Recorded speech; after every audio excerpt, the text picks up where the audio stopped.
देखिए, कांग्रेस पार्टी ने और विशेष करके हमारे हरियाणा कांग्रेस ने एक अभियान की शुरुआत की है, घर घर कांग्रेस हर घर कांग्रेस, जिसमें मुख्य रूप से जो कांग्रेस पार्टी आने वाले समय में प्रदेश स्तर के लिए भी और लोकसभा स्तर के हिसाब से भी जो कुछ मुख्य वायदे पार्टी ने जो कहा है कि जब सत्ता के अंदर पार्टी आएगी, उन वायदों को घर घर तक पहुंचाने का काम, साथ में जो इस सरकार की कुरीतियां हैं, जो कमियां हैं, उनको घर घर तक पहुंचाने का काम, और उसके साथ साथ युवा कांग्रेस ने भी एक अभियान छेड़ा हुआ है, जिसके मद्देनजर जो खास करके बेरोजगारी है उसको टारगेट करते हुए उसमें भी एक तरीके से आप मान लो सर्वे भी है साथ में,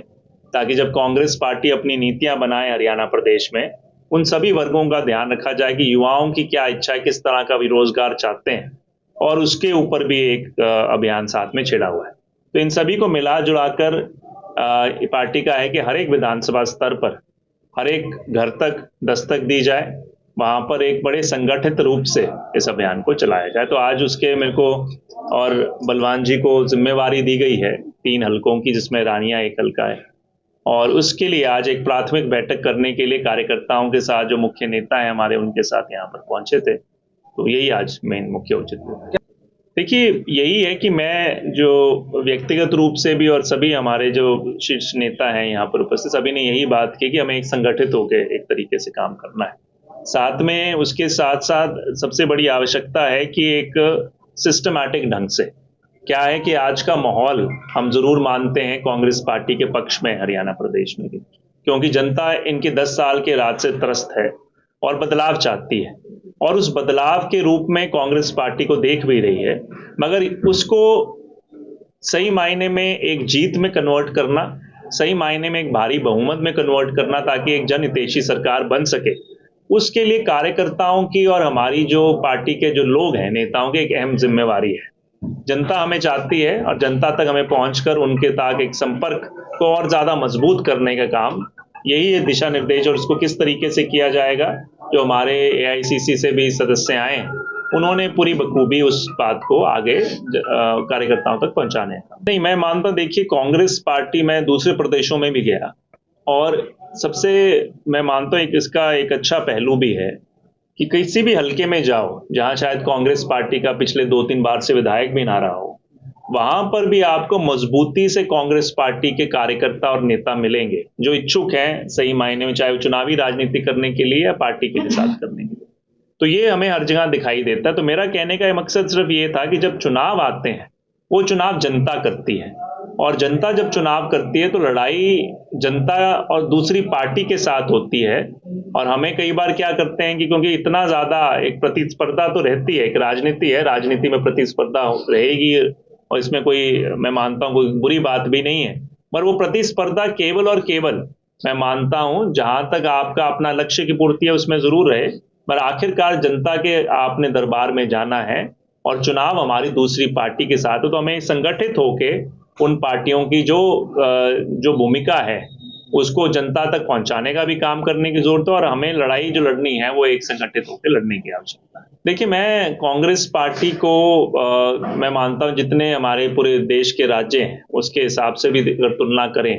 हरियाणा में मैं मानता हूं कांग्रेस पार्टी बहुत ज्यादा मजबूत है, अच्छी परिस्थितियां हैं। आपने देखा उदाहरण, जितने भी रैलियां हुई, जिस तरह के भी जनसंपर्क अभियान हुए, सभी में जिस तरह से जनसमूह, मैं मानता हूं सिरसा के क्षेत्र की एक ऐतिहासिक रैली थी, और वो भी आप ये देखिए राजस्थान के चुनावों के बाद ये रैलियां हुई, उसमें जो जिस तरह का जनसमूह निकल कर आया, वो अपने आप में एक जनादेश देने का काम करता है कि जनता कितनी त्रस्त है।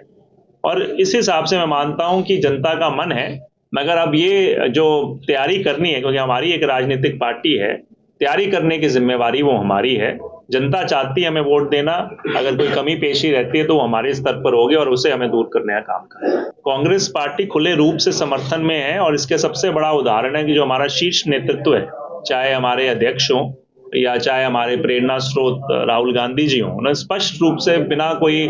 शब्दों के लाल लपेट किए हुए एक बात कही है कि अगर कांग्रेस पार्टी की सरकार बनते हुए पहला फैसला एमएसपी की लीगल गारंटी का दिया जाएगा। उसी तरीके से जो हमारे स्टेट के नेतागण हैं, सभी ने,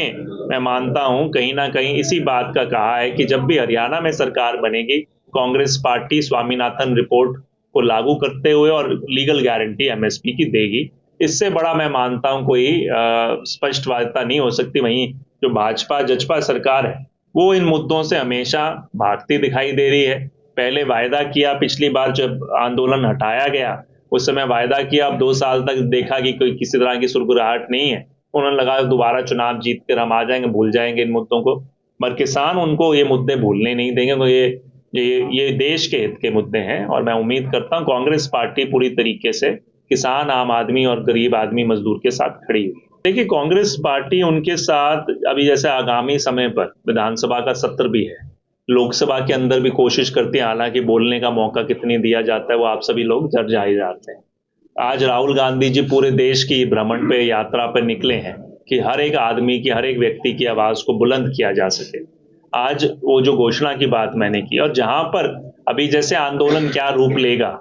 जिस तरह से अगर मान लो, क्योंकि इसकी अगुवाई जो है इस पिछली बार की तरह किसान जो नेता हैं, जो किसान संगठन है वो कर रहे हैं। जहां जहां पर किसान संगठन और नेता चाहेंगे कांग्रेस पार्टी की एक भूमिका जमीनी स्तर पर, धरातल पर, सड़क पर हो, वहां पर वो उस जिम्मेवारी का निर्वहन करने का भी काम करेंगे। मगर आज ये मैं मानता हूं कि जहां जरूरत है, खास करके अभी जो विधानसभा का सत्र आएगा, आप देखेंगे कि पुरजोर तरीके से कांग्रेस पार्टी इन मुद्दों को धरातल से लेके अपने संसद तक और विधानसभा तक उठाने का काम करेंगे। प्रभारी होने के नाते सर, घर कांग्रेस अभियान के अंतर्गत आपने बैठक की, इसका मुख्य जो आपके वर्कर्स हैं उनके लिए क्या संदेश रहेगा और आम जनता के लिए आप जो भी हैं उनके लिए क्या संदेश रहेगा? मैं बलवान जी से कहूंगा कि वो सह प्रभारी है मेरे साथ, वो आपकी हमारा इसके अंदर आम कार्यकर्ता के लिए यही संदेश है कि जो कांग्रेस सरकार की जो जनहितैषी नीतियां हैं, चाहे पोर्टल मुक्त हरियाणा करना हो, चाहे 300 यूनिट बिजली फ्री देनी हो, चाहे गैस की सब्सिडी देके 450 या 500 रुपये करना हो, चाहे और कोई दूसरी, चाहे क्रीमी लेयर की बात हो, चाहे कोई पीले कार्ड जो धक्के से काटे उनकी बात हो, इन सभी बातों को विस्तार से घर घर तक पहुंचाएं। वे कांग्रेस पार्टी आएगी तो इन सभी बेकायदगियों को दूर किया जाएगा और सरकार की जो जन विरोधी नीतियां हैं उनसे उनको अवगत कराया जाएगा और उनसे निवेदन किया जाए कि आने वाले लोकसभा चुनाव में कांग्रेस पार्टी का साथ दें। क्योंकि आम जनमानस के दिमाग में एक बात घर कर चुकी है कि लोकसभा चुनाव कोई आम लोकसभा चुनाव नहीं है। अगर मैं संक्षिप्त शब्दों में कहूं तो ये संविधान सभा का चुनाव है। ये लोकसभा चुनाव तय करेगा कि बाबा साहब भीमराव अम्बेडकर का संविधान हिंदुस्तान में लागू रहेगा या मोदी का बनाया हुआ संविधान लागू रहेगा। इसलिए जनता सजग और सावधान है। आने वाली पीढ़ी के उज्जवल भविष्य के लिए, हरियाणा प्रदेश के उज्जवल भविष्य के लिए इस बार कांग्रेस पार्टी को साथ देने का मन बना चुकी है।